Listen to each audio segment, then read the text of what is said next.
Welcome back to The Price of Business. I am your host, Kevin Price, talking to you about you and your business. All right, I have Michael Grossman on the phone, and he is with a nifty company called ebookbakery.com. And I'm really interested because there's been an enormous growth in recent years with companies out there that help people publish their own work and publish their own books. And it's always, it's really a challenge. It's one thing getting the thing done. It's another thing marketing it and getting it out there.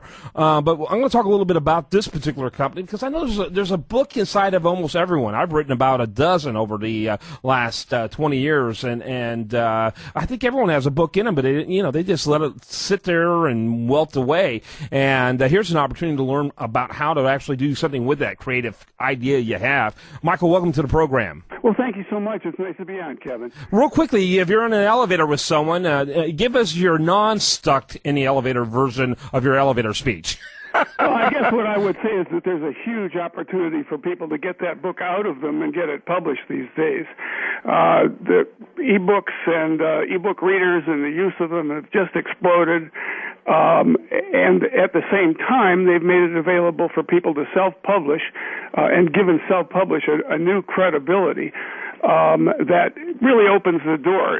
Until recently, the gatekeepers, as we call them, the publishers themselves have kind of held the keys to the opportunity, and they've shown themselves to be not necessarily the best judge of what a good book is or what the criteria should be for publishing a book. So lo and behold, with the advent of e-books, the doors have swung wide open, and everybody now has a chance. It's become kind of a meritocracy. The quality of the book determines its success rather than necessarily the politics or profits motives related to the publishing industry itself. Mm-hmm. So I kind of like to think of it in terms of kind of publishing's Arab Spring, because digitizing has revolutionized and opened the doors to a more democratic publishing world. Mm. Yeah, interesting. We'll have a debate sometime on the virtues of the Arab Spring, but we won't do it today. There you go. Yeah, the Arab Spring, my listeners already know my position on this. The Arab Spring replaced a bunch of pro-Western dictatorships with a bunch of anti-Western dictatorships. And so they'll have democracy, of course, one vote, one time. And they'll end up voting, they'll vote dictators in. And we've already begun to see it in Egypt, where they've canceled out the qualifications of the vast majority of people, particularly those who are more pluralistic in their worldview. They're just wiping them off of the ballot. But anyway, I like the idea. I appreciate the sentiment. I just don't like the analogy. I mean, basically what we're saying is, look, in the past, a variety of things have caused. Look, I'm an author myself. I'm unusual because I have a company that takes manuscripts and turns them into e-books and then distributes them to the major retailers. But I'm also an author, and I sympathize with that feeling that so many good authors, and maybe I'm not a good author, but so many good authors have had when you get those 100, 200 rejection slips. Mm-hmm. And, you take a look at the authors like D.K. Rollins and the Potter series and the rejection slips that she received, and the history of publishing in America and around the world. And you would just be amazed at how many really great classic writers got their start by self-publishing because they were rejected.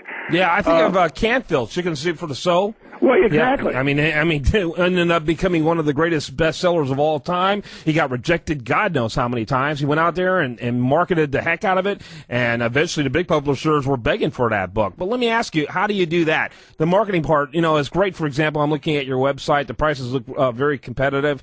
But, how do you, it's great to have it on the shelves, at a major retailer, and in your case, an ebook form on a web page. But how do you help your clients make sure that the people are seeing it to ask for it from a major retailer?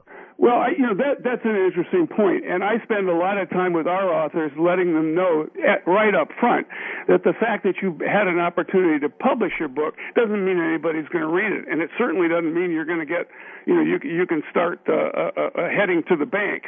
There were 760,000 self-published books last year, in 2010. That gives you an indication of the explosion of this arena, but it also suggests that the so-called barrier of entry is much, much greater than people think. Yeah. People look at it as a wide-open opportunity, and I'll put my book up there and the checks will come piling in. The fact of the matter is, my argument is that, in fact, it is a more difficult barrier of entry because the kinds of marketing tasks that you have to do to get noticed in that kind of a crowd has exploded, and the cost of getting out there has multiplied rather than become easier. Mm-hmm. So the first thing an author should realize is writing the book is the smallest and the easiest part of it, difficult as that is. Getting the book seen and published, not published, but seen and bought, and getting some buzz started about it, and going on the social networks and creating interest in the topic and in the book itself. All of the activities that are traditionally associated with marketing, PR, book tours,